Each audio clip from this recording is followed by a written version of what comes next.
नमस्कार, मैं हूं सुरेश फौदर। आप देख रहे हैं राजस्थान तक। इन दिनों राजस्थान में बीजेपी सरकार बनते ही भरतपुर में आरक्षण की मांग को लेकर जाट आंदोलन चल रहा है। केंद्र में ओबीसी वर्ग में आरक्षण की मांग को लेकर भरतपुर धौलपुर के जाट हालांकि काफ़ी समय से मांग कर रहे हैं, लेकिन फिलहाल 18 दिन से गांव जयचौली में महापड़ाव किए हुए हैं। शांतिपूर्ण तरीके से आंदोलन चल रहा है। सरकार से कोई वार्ता नहीं बन पा रही है। सरकार ने ना ही वार्ता का कोई न्योता दिया है। अभी बात चल रही ही थी कि निमंत्रण आने वाला है, लेकिन आया नहीं। इसलिए जाट आरक्षण संघर्ष समिति के संयोजक नैम सिंह ने कल महापड़ाव पर लोगों से बातचीत करके इस कमेटी ने फैसला लिया है कि 7 फरवरी को भरतपुर से गुजरने वाले मुंबई दिल्ली रेल मार्ग को जाम कर दिया जाएगा। ये फरमान जारी हो चुका है। सरकार सुन नहीं रही है। उनका कहना है शांतिपूर्ण तरीके से कर रहे हैं, इसलिए मजबूरी में 7 फरवरी को चक्का जाम का ऐलान किया है, क्योंकि सरकार सुनवाई नहीं कर रही है, ना ही निमंत्रण दे रही है वार्ता के लिए। अब जाट आरक्षण आंदोलन चल तो रहा है काफ़ी दिनों से। 7 फरवरी को चक्का जाम का ऐलान भी कर दिया है, लेकिन इसी बीच में ऐसा लगता है कि जाटों में 2 धड़े हो चुके हैं आरक्षण की आंदोलन की मांग को लेकर। आखिर जाटों के लिए कहा भी जाता है कि जाट को मारे जाट या हमारे करतार, या फिर जाटों में आपसी खिंचाई, आपसी टांग खिंचाई एक बहुत बड़ा मसला होता है, जो अमूमन समय समय पर देखने को मिलता है और आज मिल भी रहा है। आखिर ऐसी क्या वजह है कि बहुत अच्छी तरीके से शांतिपूर्ण तरीके से जाट आरक्षण आंदोलन चल रहा था, फिर 2 फाड़ क्यों हुए? क्या 2 फाड़ हुए? ये भी नहीं कह सकते 2 फाड़ हुए, लेकिन कुछ घटित हो रहा है जो सही नहीं है। कांग्रेस सरकार के पूर्व मंत्री विश्वेंद्र सिंह, जो भरतपुर राज परिवार के सदस्य हैं, महाराजा विश्वेंद्र सिंह, उन्होंने एक दिन पहले एक पंचायत बुलाई थी और उसमें नई कमेटी का गठन कर दिया और ऐलान कर दिया कि सरकार के साथ वार्ता करेंगे। उप मुख्यमंत्री दिया कुमारी से वार्ता हो गई है, कमेटी जाएगी, वहाँ वार्ता करेगी। वहीं दूसरी तरफ जाट समुदाय का उसी दिन यहाँ पंचायत हो रही, जाट समुदाय की पंचायत, महापंचायत, जो महापड़ाव चल रहा है जयचौली गांव में, वहाँ पे हुई थी। 2-2.5 हज़ार लोग पहुँचे थे। वहाँ पे ऐलान कर दिया गया कि 7 फरवरी को चक्का जाम कर देंगे। अब देखिए, जो जयचौली पे महापड़ाव चल रहा है वो 18 दिनों से लगातार चल रहा है। हजारों की संख्या में रोजाना लोग वहाँ बैठे रहते हैं। लेकिन दूसरी तरफ विश्वेंद्र सिंह, जो पूर्व कैबिनेट मंत्री हैं, वो और उनके सदस्यों का ये कहना था, उनकी कमेटी का ये कहना था कि जयचौली में जो महापड़ाव चल रहा है उसको हटा दिया जाए, क्योंकि सरकार पॉजिटिव है वार्ता करने के लिए। लेकिन जाट समाज ने मना कर दिया कि नहीं, यहाँ तो खूंटा गड़ गया, ये तो महापड़ाव चल रहा है, शांतिपूर्ण तरीके से चल रहा है, कोई गलत नहीं हो रहा है, उग्र नहीं हो रहा है। वेट कर रहे हैं सरकार के निमंत्रण का, आ जाएगा तो ठीक है, अन्यथा बैठ करके कोई फैसला लेंगे, और उन्होंने फैसला ले भी लिया। तो कहीं ना कहीं इसमें गुटबाजी देखने को मिल रही है। हालांकि जो पूर्व कैबिनेट मंत्री विश्वेंद्र सिंह हैं, उन्होंने एक दिन पहले ही आरक्षण संघर्ष समिति का गठन किया है। पंचायत बुलाई थी एक राज गार्डन में, वहाँ ज़्यादा लोग नहीं पहुँचे, बता रहे 200-300 लोग कुछ पहुँचे थे। लेकिन जयचौली महापड़ाव की अगर हम बात करें, हज़ारों लोग वहाँ रोजाना जा रहे हैं। समाज के कोने कोने से, भरतपुर, धौलपुर, करौली से भी वहाँ जाट समुदाय के लोग आए थे। और वहाँ जिस तरह से संख्या बल समाज का बढ़ता जा रहा है, उसको देखकर प्रशासनिक और पुलिस के अधिकारी भी चिंतित हैं और सरकार को रिपोर्ट कर रहे हैं कि अल्टीमेटम दे चुके हैं, कोई रास्ता सकारात्मक वार्ता का निकलना चाहिए। अब कब निकलना चाहिए, कैसे निकलेगा पता नहीं फिलहाल, लेकिन अल्टीमेटम दिया जा चुका है।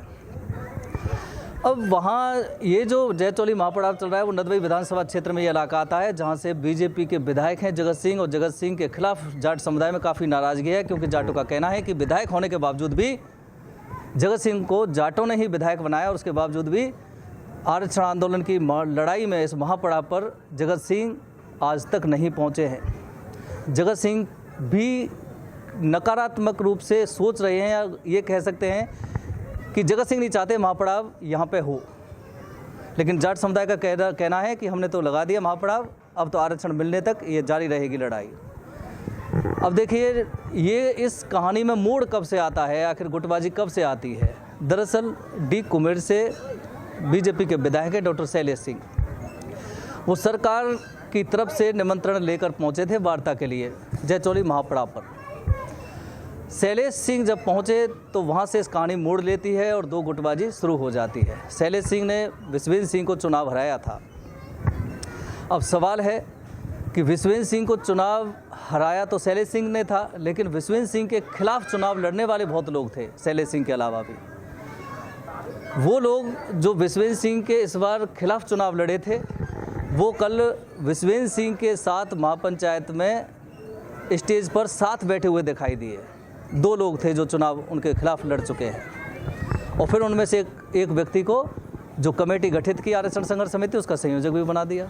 अब सवाल ये है कि शैलेश सिंह आपके खिलाफ चुनाव लड़े, चुनाव जीते, जाट महापड़ा पर पहुंच गए, सरकार की तरफ से निमंत्रण लेकर पहुंचे थे वार्ता के लिए। वहां से राजनीति इसमें शुरू होती है।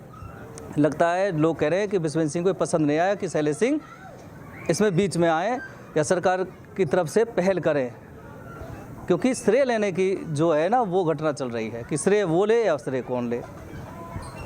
अब सवाल यह है कि शैलेश सिंह सरकार के प्रतिनिधि हैं, सरकार के विधायक हैं, सरकार का निमंत्रण लेकर पहुंचे, इसमें गलत भी क्या है?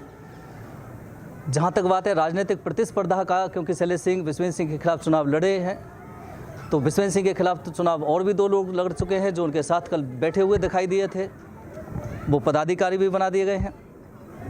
तो देखिए, ये समझना होगा कि जाट आरक्षण आंदोलन की जो लड़ाई है ये सकारात्मक रूप से कई वर्षों से चल रही है, लेकिन सकारात्मक रूप से चल भी रही थी, लेकिन इसमें कुछ समाज का कहना है, समाज के लोगों का कहना है, कुछ ऐसे लोग आ रहे हैं बीच में जो राजनीति करना चाहते हैं, बीजेपी कांग्रेस करना चाहते हैं और इस आरक्षण आंदोलन को ख़त्म करना चाहते हैं। लेकिन जाट समाज जागरूक है, उन्होंने ऐलान कर दिया है कि इसमें कोई बीजेपी कांग्रेस नहीं होगी, कोई राजनीतिक फ़ायदा नहीं उठा सकता।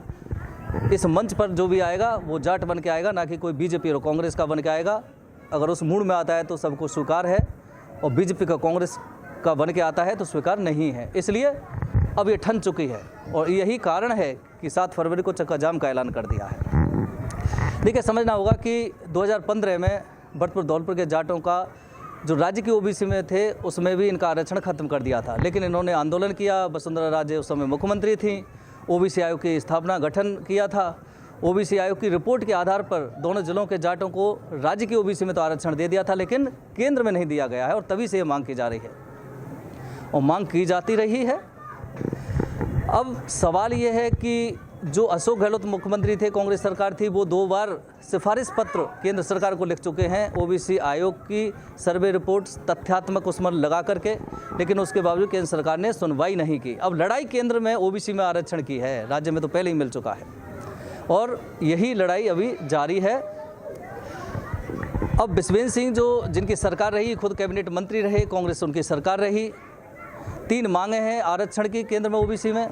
दूसरी, जो केसेस लगे थे 2016 के आंदोलन में उनको विड्रॉ करने की, और तीसरी मांग है कि आरक्षण की वजह से जो 50 से ज़्यादा लोग रह गए थे उनको नियुक्ति दी जाए।